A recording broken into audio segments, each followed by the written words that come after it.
San Stino di Livenza. L'auto si adagia lentamente sul ciglio della strada e la donna alla guida, mamma 53enne di 2 figli, viene trovata morta nell'abitacolo. Si è trattato quasi certamente di un malore. Sono stati alcuni residenti di via Corner ad accorgersene e a dare l'allarme ai soccorsi giunti con l'ambulanza da Portogruaro e con l'elicottero da Treviso, ma ormai era troppo tardi.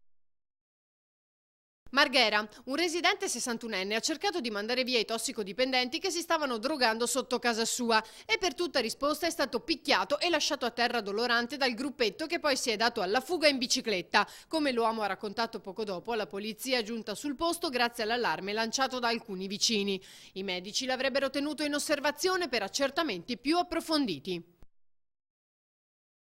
Venezia. 2 barchini stavano sfrecciando a tutta velocità nella notte quando uno dei due si è scontrato con un taxi acqueo con 2 clienti a bordo a Cannareggio. A raccontare l'accaduto è stato il tassista che ha chiamato i carabinieri. Lo scontro è stato frontale ma solo di striscio. Il barchino infatti ha proseguito la sua corsa senza fermarsi. Nessuno è rimasto ferito ma è caccia ai pirati. Al vaglio le immagini delle telecamere. Non è escluso che i 2 mezzi fossero impegnati in una gara di velocità tra i canali.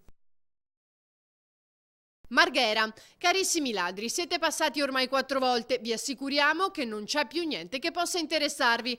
Così inizia il messaggio del cartello appeso sul portone d'ingresso dell'Ateneo degli Imperfetti a pochi passi da via Fratelli Bandiera, visitato più volte dai ladri. Disperati i membri dell'Ateneo che hanno scritto questo messaggio sperano che i ladri la smettano di infierire su un luogo in cui è rimasto ormai ben poco da rubare.